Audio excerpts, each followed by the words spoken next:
Now you're in for a real treat. I've been working with Michelle Brooks, our leader from 2013, for, I want to say, was it like shortly, maybe before Halloween, I want to say Thanksgiving.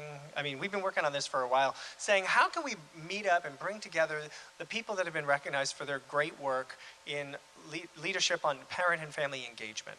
There's a lot of reasons, and you're going to hear them now, why this is a pivotal and critical issue for the readers of Education Week, of which many of you are. Since 2018, Ed Week's Leaders to Learn From team, that's Leslie Maxwell and a load of the rest of us, have been focusing on connecting with our leader alumni and seeking out their ideas for the content that you need for you to better excel at the work you do. In past years, we brought to the stage conversations that have revolved around everything from equity to community schools and school turnaround and more. Today, during your deep dive sessions, I hope some of you have had the opportunity to interact with Julio Cesar Contreras, who conducted a meetup on supporting principal instructional leadership. And for those of you on the live stream, you'll be having a chance to see that tomorrow. So we've captured that, and we're going to be playing that for you tomorrow at, I believe, 11:50 a.m.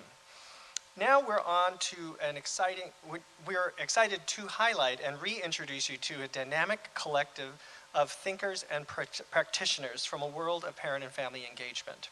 You're in for what we hope is a very special experience for a conversation on how to make family engagement a lever for equity and student achievement.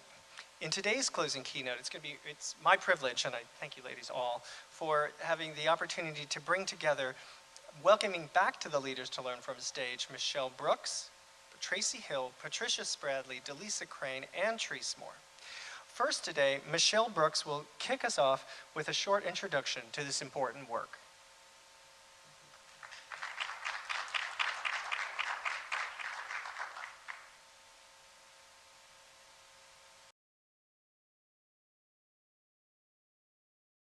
How would you define family engagement for someone who is new to the topic?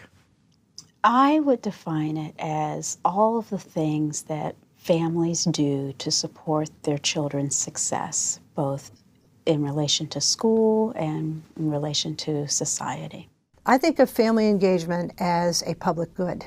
I think of it as a shared responsibility. Fundamentally, I see engagement as a process of you and me sitting down and talking with each other about your child who's in my classroom, with whom I'm working, and telling me what I need to know to be the best teacher I can be. I think family engagement is really about building a relationship and a collaborative experience around supporting that child. Family engagement is really how you enjoin families in being part of the solution for their students first and then their schools second. Family engagement is about engaging in the life of your child in school, but also in changing our system so that your child and all children have a chance for, really a high quality education. One can choose to set the boundaries someplace between family and the rest of the world, but it all matters. Parents have agency.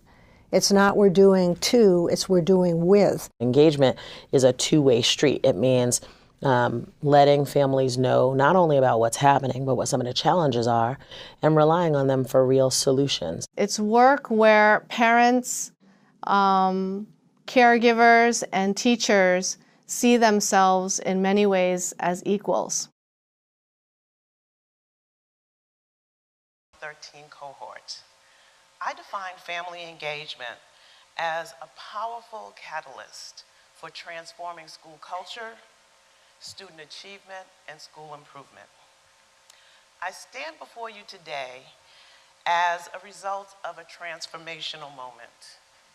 My story is like the story of many other families and parents who want the best for their children, who didn't have the best educational experience, who are marginalized and devalued because of where they come from, the color of their skin, the language that they speak, and where they live.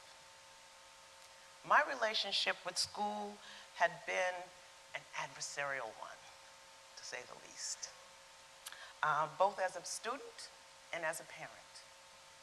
As a parent, I was determined that my children were going to have a different experience than I did.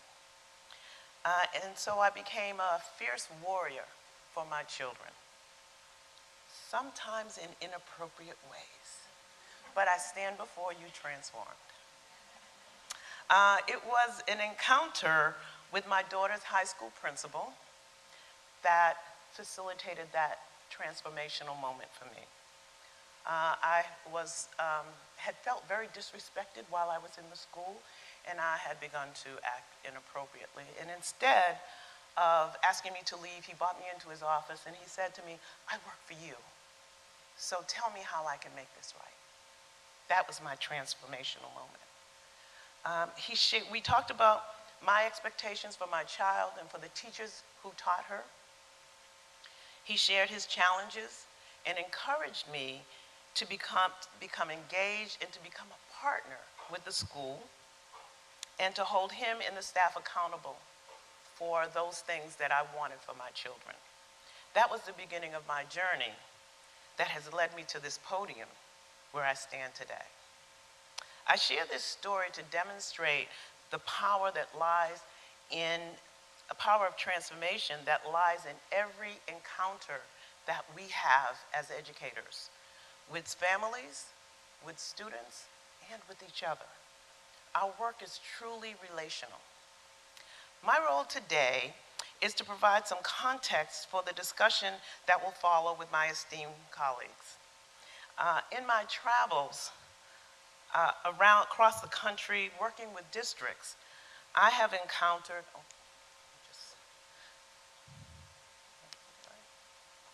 I have encountered so many outdated and deficit-based views of family engagement.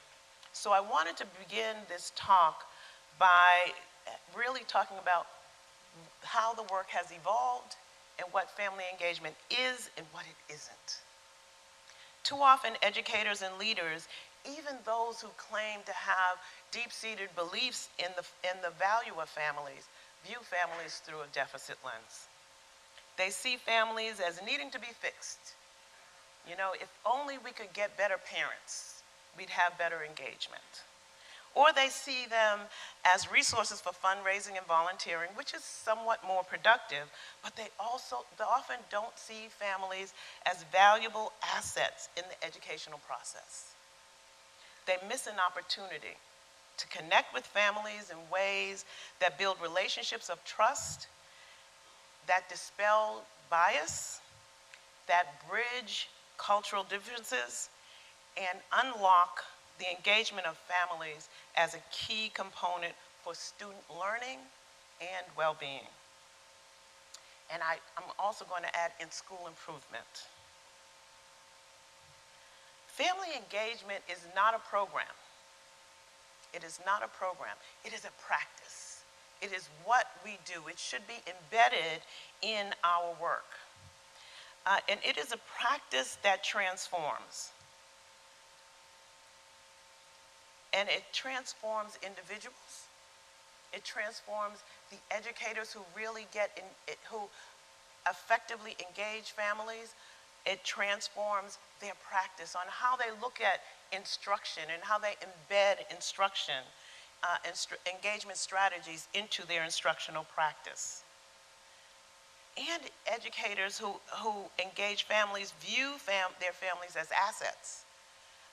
There is a recent study from Johns Hopkins that looks at the parent-teacher home visit model. And what it has found is that when parents engage in relational activities, relational strategies with families, it reduces teacher bias, which there's a lot of research that said teacher bias is one of the factors that impact the achievement gap.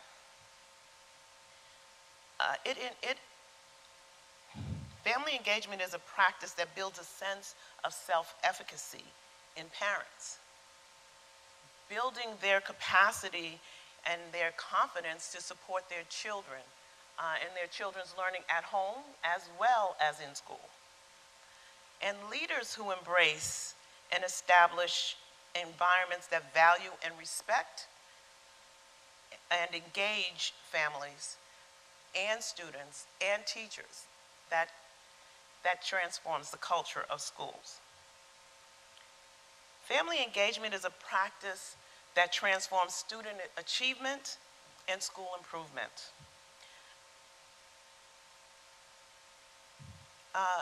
Anthony Bright's work in Chicago, organizing schools, the Chicago Consortium did a longitudinal study looking at schools that have turned around and maintained a level of high achievement.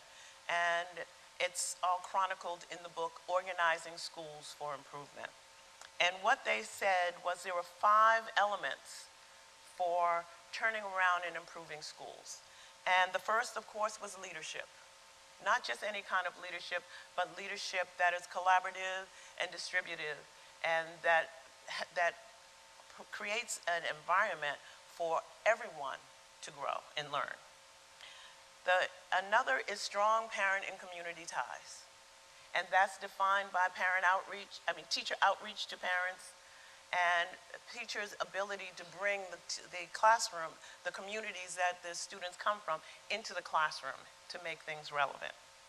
It's also about instructional guidance, that everyone knows what children should know and be able to do, and professional capacity, that everyone is able to really teach, and that every teacher understands what needs to happen in that classroom around instruction in order to support those children. And it's all grounded in a student-centered learning climate that is really grounded in safety, not just physical safety, psychological safety, intellectual safety, emotional safety, but safety of children and the supports for children. Family engagement is an evolving field, and it is evolving and moving beyond the bake sale. I don't know how many of you are familiar with the book by Karen Mapp and Ann Henderson, Beyond the Bake Sale, but if you have not, if you don't have a copy, I would suggest that you get that copy. We think that it is the definitive guide for implementing family engagement in your districts. More states and districts are acknowledging the role family engagement plays as a lever for equity. And there are some examples of this across the country. More and more districts are embedding family engagement in their equity policies. So if you look at states like Oregon and Washington State, if you look at districts like Tukwila, Washington, I recently have been working with them, and their equity policy is grounded in family engagement. In Boston, their achievement gap policy has big sections on family engagement. I think more and more districts are realizing that in order to level the playing field, you've got to know who your children are, and in order to know who your children are, you must know who their families are. There's greater intentionality to embed engagement strategies into teacher instructional practice, linking engagement to learning. And there are some really effective strategies, academic parent-teacher teams using student data and really helping parents understand what their children should know, giving them strategies that they can take home, and building a sense of social capital among parents really focused on their children's learning. And these things are really, the most effective strategies are data-driven strategies, just like with instruction. Where are children really struggling, and how do we make home an extension of school by giving parents strategies to help them on those skills? There's a focus on systemic engagement. Rather than isolated events, we all have those back-to-school nights and the multicultural nights. But my question is always to folks, so what is different for families when they leave those events? What do they know about what their children should know and be able to do? And what do they walk away, what strategies do they walk away with? So looking at this very systemically, it is about building the systems and structures that will support schools, that will support teachers, and that will support families. and with clear expectations, aligned in coherence with goals, and creating support so that educators can meet the expectations that are put out there. And when I look at districts, I look at Washoe County Public Schools, and you'll be hearing from Delisa Crane and from Cleveland Metropolitan School Districts. When I look at this whole notion of systems and this systemic nature of this work, where folks are sharing the language of engagement and where the systems and structures are set up for people, for the entire district to understand what the expectations are, it's very systemic. But there are some new things happening, like regional efforts to build capacity.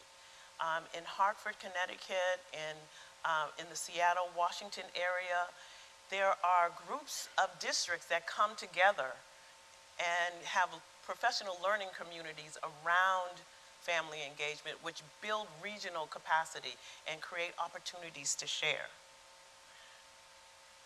And recent scans of districts really identify that the number of positions in schools has grown.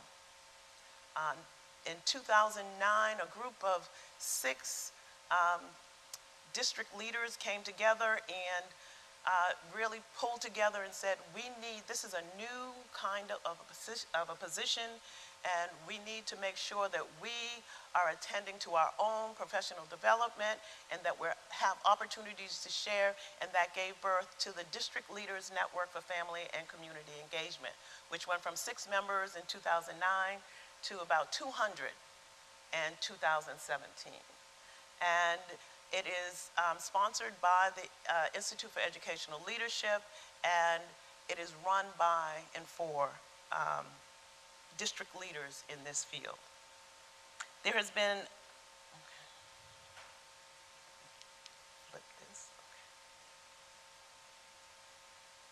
and there also is a national Family and Community Engagement Conference. This will be the 5th year for that.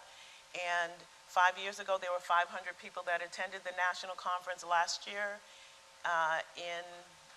we had 1,700 people attend that conference. So this is a growing and evolving field. But the work is not without challenges. Educational prep programs do not adequately prepare teachers, principals, or superintendents to effectively engage families. The complexities of educational systems produce many competing priorities, which tend to silo our approach to educating children and to engaging families. We need a more collaborative approach that leverages the power of family engagement in service to these priorities. Bias and deficit mindset, both implicit and explicit, remain a challenge, not just in family engagement, but in education in general. In my experience, the greatest obstacle to the implementation of effective engagement is the lip service that espouse belief that some superintendents, I can say this because I'm not in district now, some superintendents, some principals, actually they espouse this belief, and I think that in their hearts they really believe that families are important, but we can get to families after we figure out the instruction piece. And so it never happens, and there's no accountability, there's no expectations. And what that does is it robs the educational process of a key asset, the engagement of families. So leadership, for me, is really what is key. Leadership is essential for transformation of education. Leadership matters in transforming instruction. Leadership matters in transforming school culture. Leadership matters in transforming how we ensure that every child has access to opportunities to reach their potential in life. Leadership matters when it comes to transforming the most important relationship that our students have, the relationship with their families. Family engagement is a lever for achievement and equity, and it is my honor to share the stage with my colleagues, and we will be discussing this in much more length. Thank you.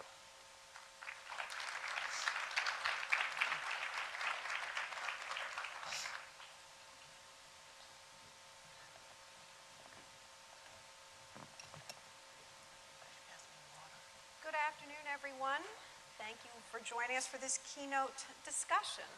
I'm sure it'll be a fascinating one, and thank you so much for Michelle. You can see another example of why we call this Leaders to Learn From. Michelle was our very first leader to learn from and for parent engagement when she worked in the Boston City Schools. She was honored 5 years ago, and thank you so much for framing this issue so beautifully for us. So now we're going to get ideas from more alumni of this program, and all of them have been recognized as leaders to learn from over the years for their work. And I would love to have each one of them please introduce yourself and the year that you were honored, your district and state, please. So we'll start with you, Tracy. My name is Tracy Hill. I'm the Executive Director of Family and Community Engagement for the Cleveland Metropolitan School District, class of 2014. And I'm Patricia Spradley, and I'm the Chief of Parent and Community Engagement, Springfield Public Schools, Springfield, Massachusetts. I'm Delisa Crane with Washoe County School District in Reno, Nevada, not Nevada. I was in 2016. I'm Therese Moore, the Equity and Family Engagement Director for Federal Way, the other Washington, and I was the 2017 Leader to Learn From. Could I have just a quick round of applause for this team? Now, something you can't see is that Patricia is wearing this WWW pin that's very glittery, and it's... Can we get a close-up? So basically, that's, and guess what it stands for? Women who win, and I think that defines this group beautifully.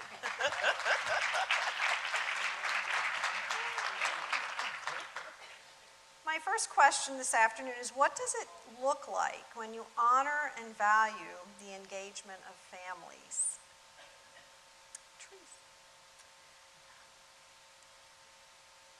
From my perspective, I believe honoring the engagement of families has to do with listening to them before making any decisions about what it is you want to do for their children. I also believe that when you honor families, in our district, what we've done is we included families in our strategic plan.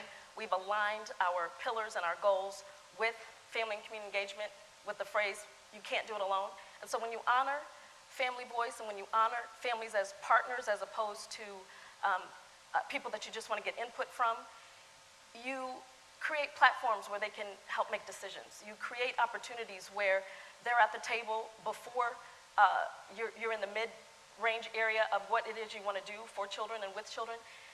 And also when you honor family voice and you include parents as partners, you understand that sometimes parents don't have a self-efficacy that allows them to say, I make a difference. I am important.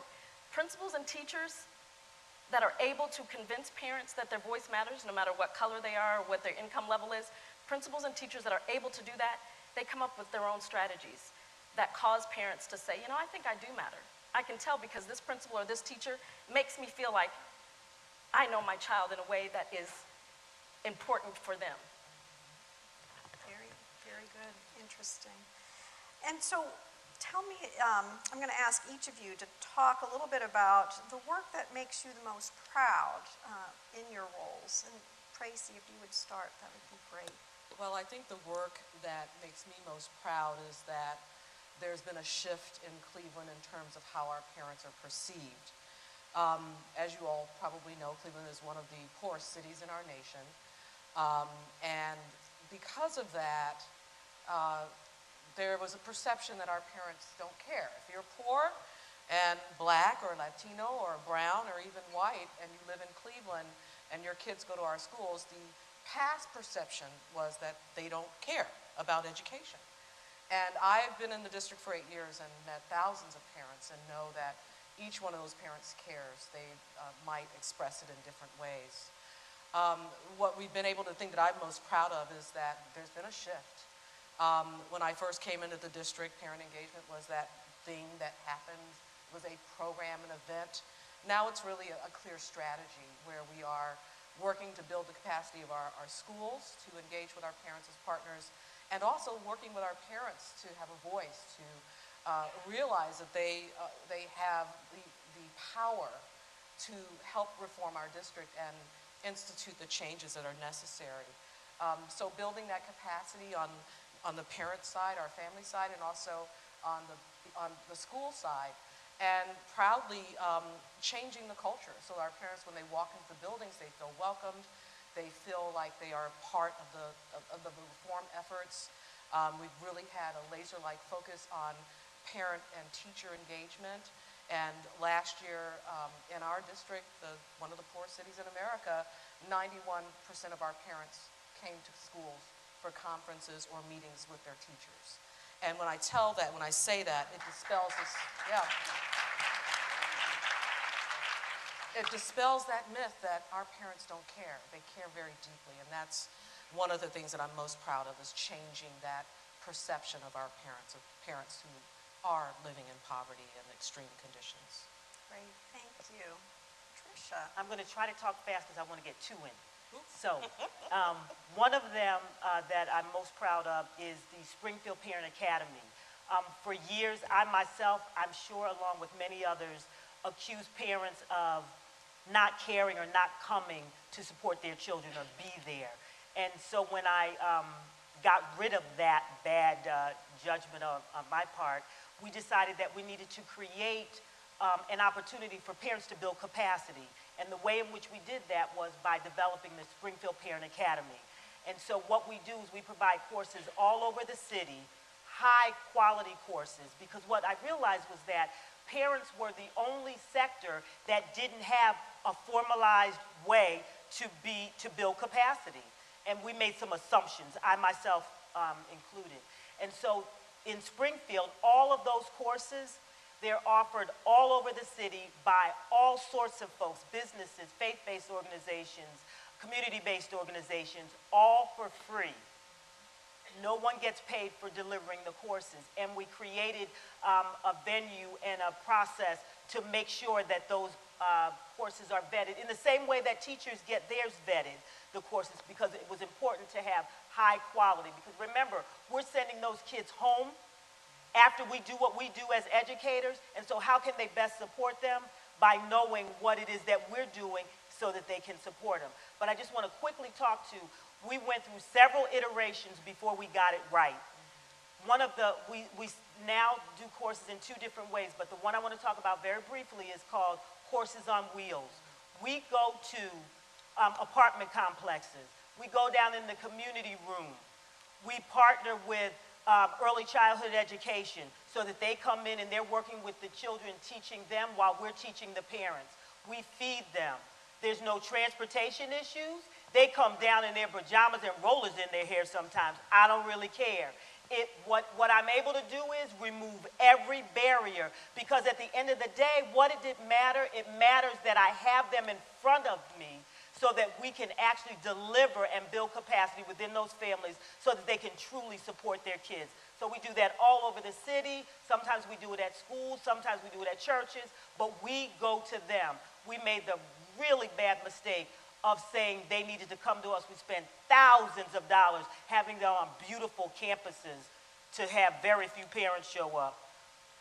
I mean, giveaways, you name it, we did it, but the best thing was going to them. And what I realized was that we need to meet families where they are, just like we need to meet students where they are. Real quick, the second thing are home visits. And the reason why I think that's most effective is that in our district, we have predominantly Caucasian teachers, but brown kids. And so I tell my white colleagues, you don't have to apologize for being white. You're white, you're white. I'm black. We are who we are.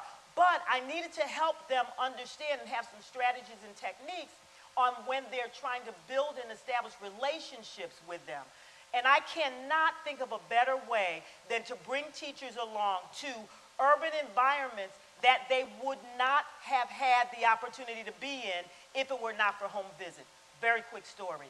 My very first home visit was with a fourth grade teacher of a child named Jose. And we talked to teachers prior to. So I said, what's your problem with Jose? You know what? He never finishes his homework on time. I am sick and tired of him never finishing his homework on time. And I sort of went like, well, gee, don't you have a whole bunch of kids who never do homework? At least he halfway does his homework. But I didn't say that. Those bubbles over your head make me not say a whole bunch of stuff. So I said to her, I'm going to go on a home visit with you. So we went to the home visit, and when we got there, Jose was actually in his room doing his homework. And what we realized was that the reason why it was halfway done is because he needed the street lights to do his homework. And so they had no electricity. It got dark. He couldn't finish. That was when I saw that teacher with tears streaming down her face, I said, I got her. But more than that, when she got back to her classroom and I saw how she changed just her tone, because I told her I was going to come back and not tell her when I was coming back, just to see if it made a difference, because it's so hard to measure parent engagement.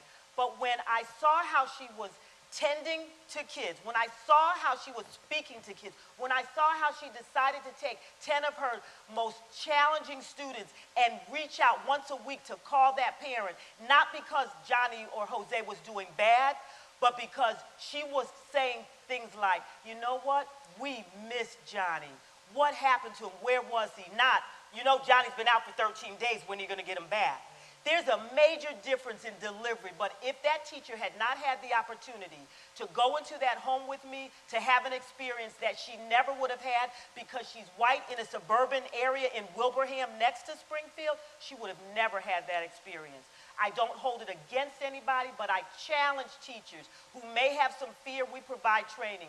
Please, if you have not done a home visit, do one now. Thanks for allowing me to share.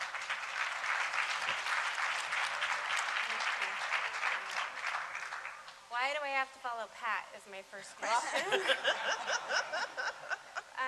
So I think the thing that I'm most proud of is the team that I work with is absolutely tenacious. They don't give up.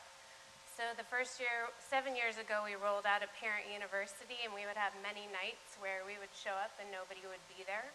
We served 700 families that first year, and now in our 7th year, we serve over 7,000 families. So I think just being tenacious, looking at the data, having conversations. When we first rolled out our Parent U, we did it in absence of our schools. We did it for them, and you, as a district, cannot do family engagement for your schools. It has to be in partnership with teachers, with principals. And then the other thing I'd say I'm proud of in our district is we work pretty collaboratively across departments.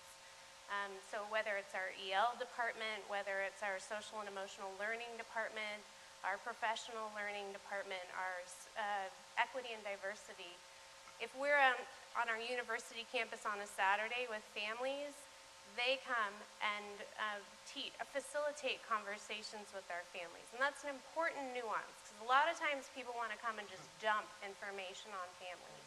This is not you're going to stand in front of our families and talk for an hour and a half and just slide after slide, right? We're going to do this like we do professional learning with teachers. It's adult learning. So you, as the department, are going to give them a little bit of content, let them process, and figure out how they might apply this at home.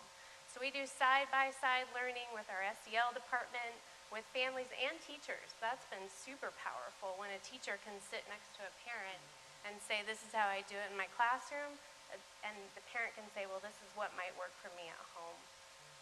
So I'm just proud of the team that I work with, and I have some Washoe peeps in this room, so raise your hand.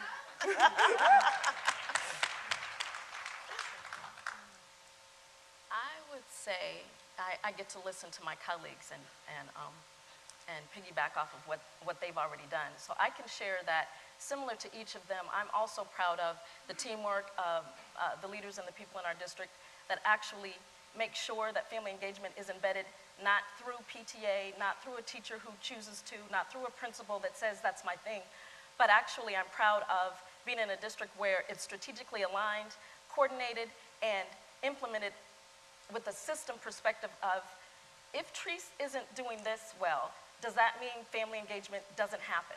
And so I'm really excited that our CE survey, originally we had our own survey that we created and we asked parents to take part in it, and then we years ago, 4 or 5 years ago, graded ourselves based on our analysis of ourselves in family engagement. So now that we have this strategic plan that says, these are our goals, this is the pillar that says we want family and community engagement to be a partnership approach. So we had the CE survey that we've taken 2 or 3 years, and they've compared us to other districts in the country.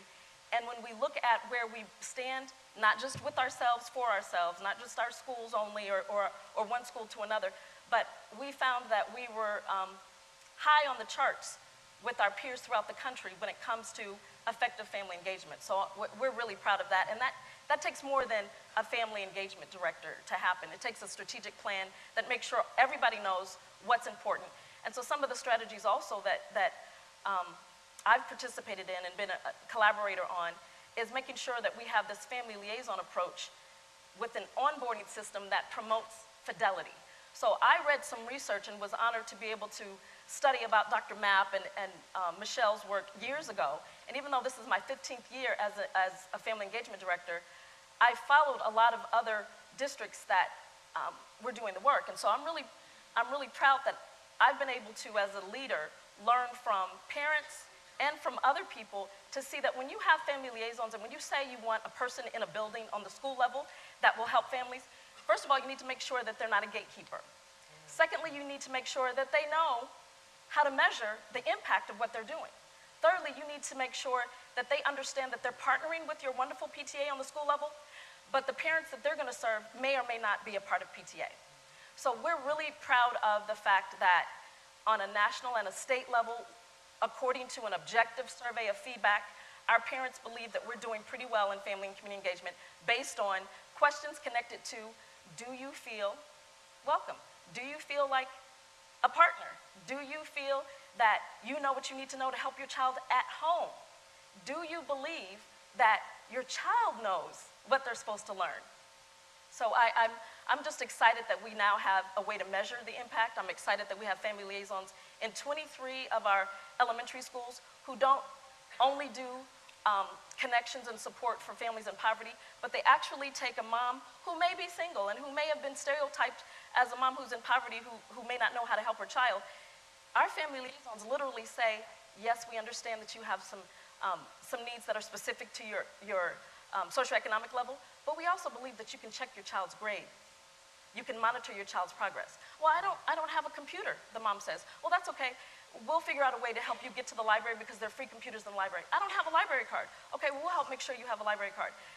Why do our family liaisons do this? Because they don't want to get in the way of parents knowing that even though we believe in family engagement and we want parent voice, ultimately we do this so that your children will succeed. And your child's not going to have the same teacher every year. Your child may not have the same principal every year. Your child may not be in the same school every year. You're the one person, mom, dad, godmother, grandmother, whoever it is that's honoring this child and getting them to school. You're the one that needs to monitor the progress of that child.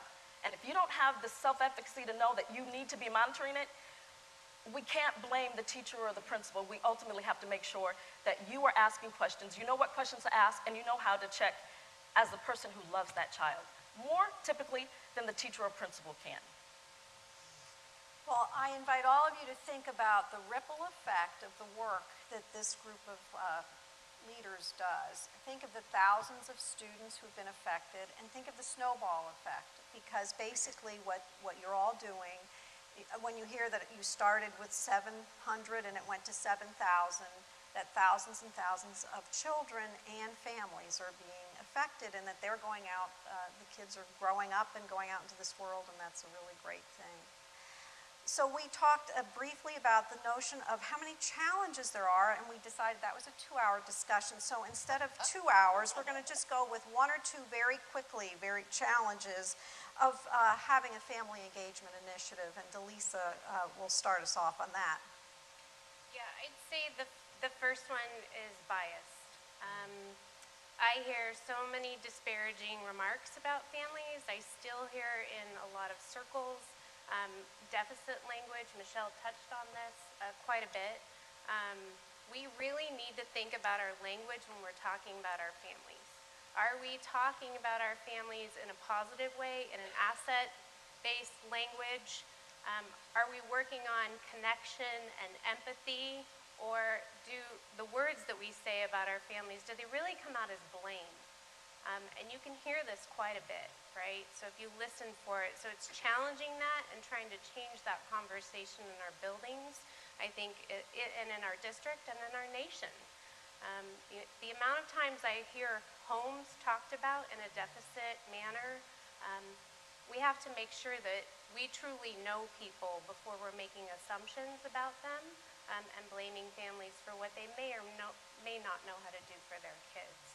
And I'd say the second thing is we really need systemic support. We need support in every building. We need support at the district level. We need support at the state level and at the federal level. Family engagement is not the thing that you do to check off the list and it's last on the list and I checked it off, right?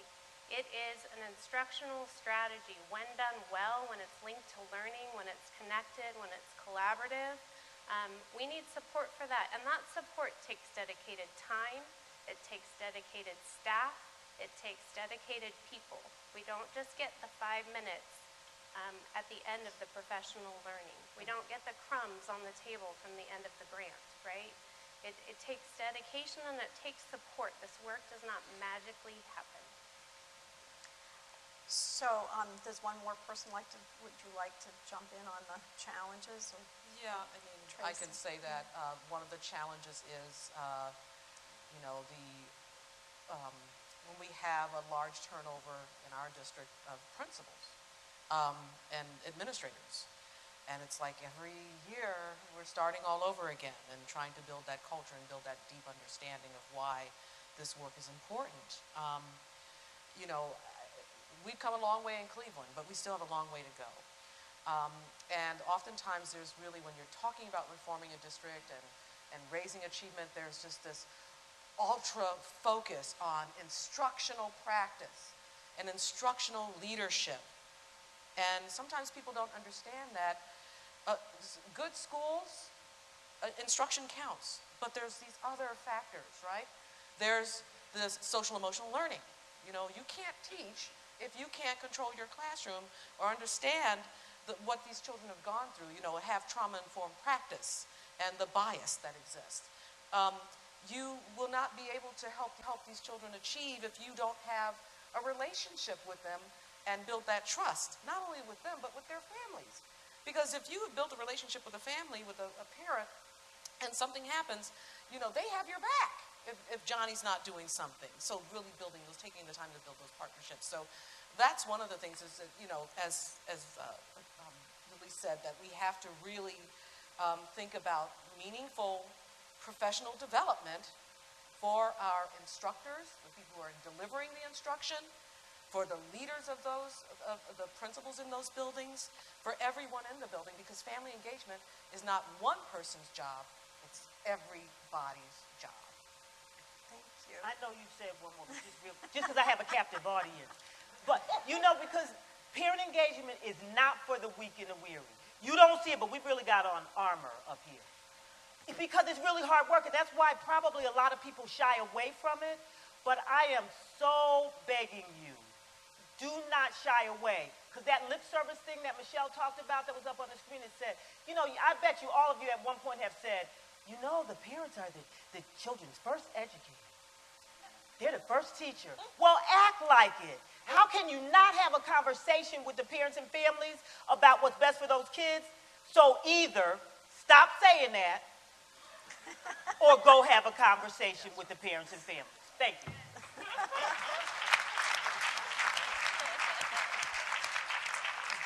So Michelle, I wanted to just ask you about training. There's a lot of training to prepare people for doing the important work of supporting parents in schools, or there isn't a lot. So what's happening on that front?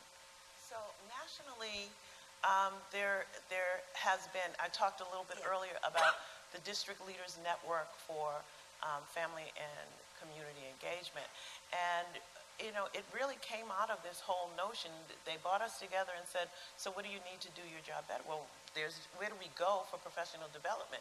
This is a new position. There's no way that you can go and get a degree that's going to prepare you for this in terms of the content and the skills.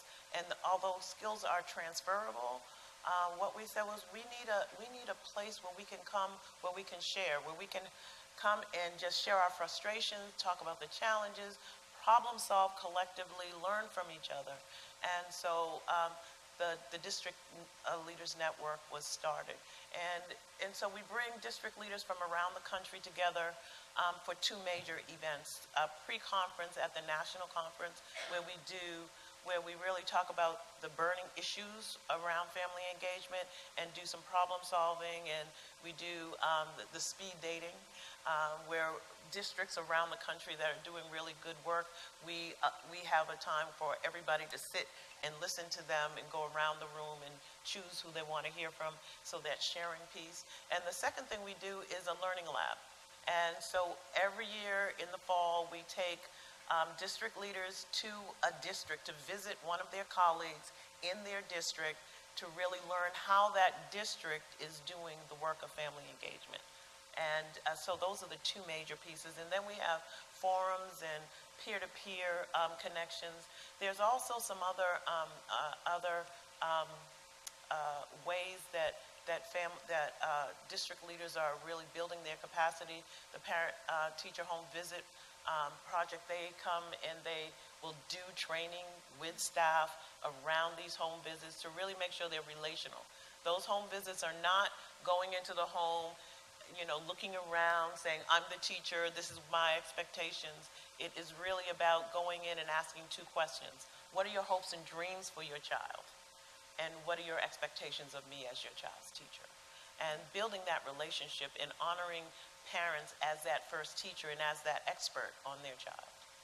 Thank you. So now we'll just do a lightning round. Everyone has about 30 seconds to answer this question. How do you know you're having an impact with your work? Would you like to start with that? I think I covered that a little bit, but I would just add, you really know that you're making a difference when people don't necessarily know who you are as a leader in your district. The parents don't know and they don't care, but they're able to say, I want to be involved and I know how. I want to be engaged. And if I can't in the building or at the school, I know my options for being engaged for my child's success at home or in my community. We've connected our family engagement practices to our student information system and to our early warning index. So I can tell you exactly who we're reaching and who we're not reaching, and whether or not we are connecting with our most vulnerable kids and families. Not a lot, but my simple one is when people who don't traditionally come to me are coming to me. So whether it's curriculum folks or building principals or teachers saying, please help us with parent engagement. It's one thing for me to go and try to force it on them. It's a whole different ball game when they are coming to me because I know they have a level of readiness. That's when I know it's beginning to work. In our district, we've been doing academic parent-teacher teams for 3 years. We started with 4 schools, and now we're up to 10. When we have teachers begging for professional development on how to engage their families around the instructional core, that's when I know it's working. When the teachers are asking for the professional development so they can partner better with their families.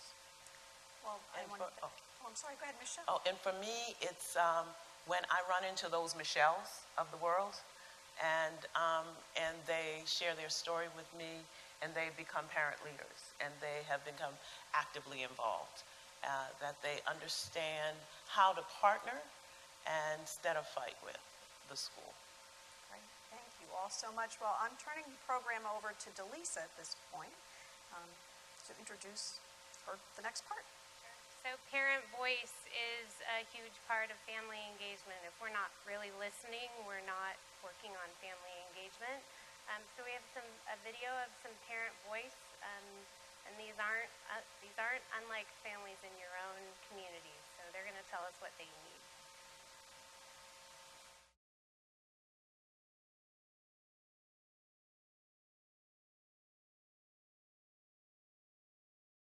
I think it's very important for me to understand what's going on in school so I can have some type of ideas how can I help my daughter with her homework and prepare her for her future. Con más comunicación, ofrecer programas de cómo nosotros poder ayudar a nuestros hijos en la casa para que les ayude en la escuela. Desde ahorita mi hija está en middle school.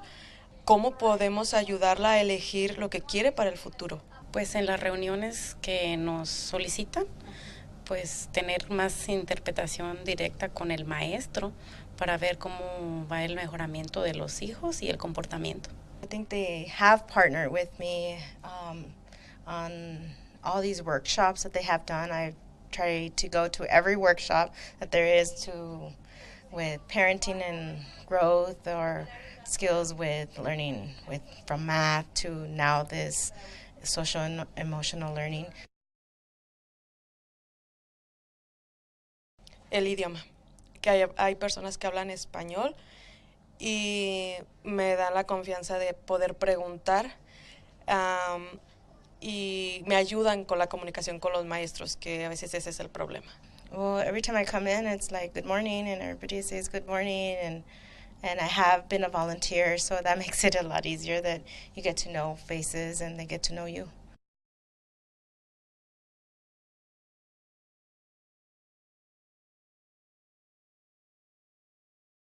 De repente el sistema escolar, uno no lo entiende. Cómo se maneja el sistema para que el niño aprenda a los grados. Como que me gustaría más orientación a los padres para poder ayudar a los hijos. En materias específicas. En materias específicas. El adaptarse a las escuelas. Fue uno de los problemas que tuve con mi hija, el adaptarse a la nueva escuela y prácticamente a 2 años y se va a tener que tener otra vez ese proceso.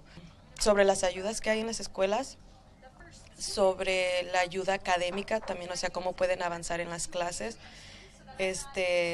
sobre carreras, porque mi hija ahorita dice, quiero hacer algo, pero es que no sé en qué se basa.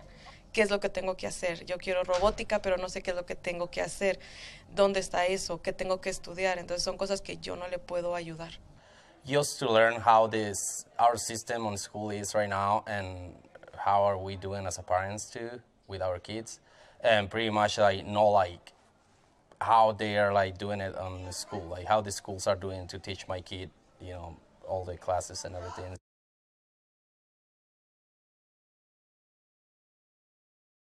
Working together as a teacher and as a parent, coming together for the benefit of the child.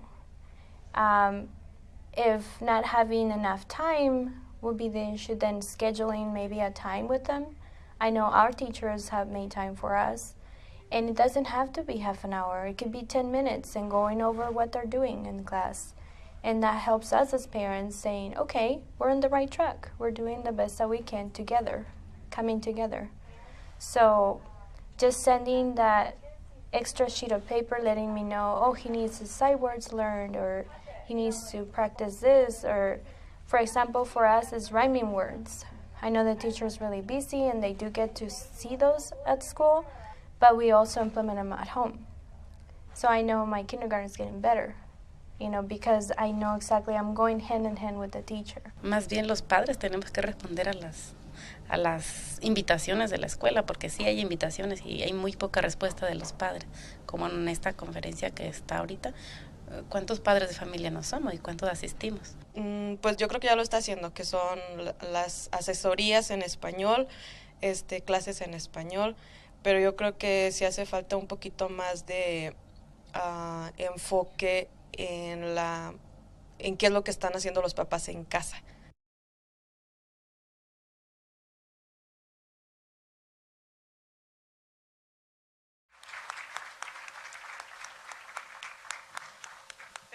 engagement is about those transformational moments. And what we want you to do is to think about how, when you go back to your district, you will look at every encounter with a family as the potential for a transformational moment.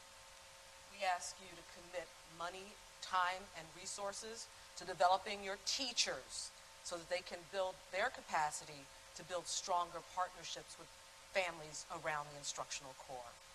And think about how you can make family engagement a lever that promotes equity and student achievement. Okay, stand up. Do like this. This is for Judy, because that takes a couple of those seconds for that 60 minutes you're supposed to do something. Okay?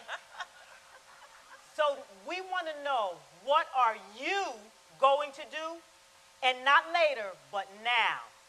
What are you going to do to make a difference in parent engagement when you go home? So think about it. Delisa? So when I give you instructions, you're going to take 10 steps. You're going to find somebody that you haven't talked to today, somebody that you don't know, and you're going to engage in a 3-minute conversation with that person, and you're going to talk about what's something new that you can commit to back in your community, in your business, in your home. What's something you can do to lift up the field of family engagement? All right, go find that person.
I can. Do you want me to do that?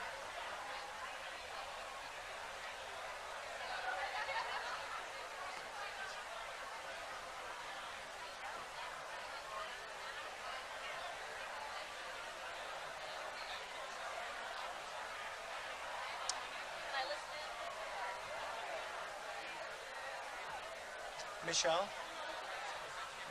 Who has the mic? Patricia and... Do we have a moment to report out? Patricia and Treese Moore? And Patricia, do you have your mics? Patricia, I see your hand. What have you been hearing over there? Is her mic on? I have a couple that I just know they are so excited about sharing their conversation. I know everybody is, but I know you're getting ready to be real quiet so you can hear this. Thank you so much. Hi, my name is Terry, and we were just discussing about the families, and at my particular school, I'm in Baltimore City, I'm a principal. We have a very small PTO, and often what we do is when they come through the door, we complain or look at them and we think about the fact that they have the rollers and the hair and their slippers on and the pajamas, but they didn't really probably have a role model to help them. We need to step back and we need to think they are coming in the school. They do care about their child or children, and we need to see what we can do to bridge that gap and to help them. Excellent. And I have a school board member. Will you introduce yourself and tell us your idea? So I'm Elizabeth Alba, and I serve on the school board, and a lot of times at our school board meetings we have one person in the audience unless it's a hot topic. And we recently had a full house when we were changing some curriculum. I looked out into the audience and I saw a lot of people, because it's a small town and I grew up there, and a lot of them didn't have children in the district anymore. And what it said to me is our community still cares about what's going on when it's a hot topic, and we need to reach out to them as well as the parents, because sometimes it's grandparents, sometimes it's uncle, aunt, and maybe it's just somebody that's a former educator, retired, and they want to have a voice, and we don't always include them. Thank you so much. And I wanted to give a big thanks to all of our leaders here today. If ever we could give a round of applause to our leaders. That's Patricia, Michelle, Tracy, Delisa. Have I left anyone else? Thank you guys so much. Thank you so much for our parent engagement expert. Absolutely, go ahead. Thank you so much for your time and attention. I can look at you and tell that you're getting ready to go back to where you came from and do some awesome stuff with parent engagement, right? Right. So guess what? We are family.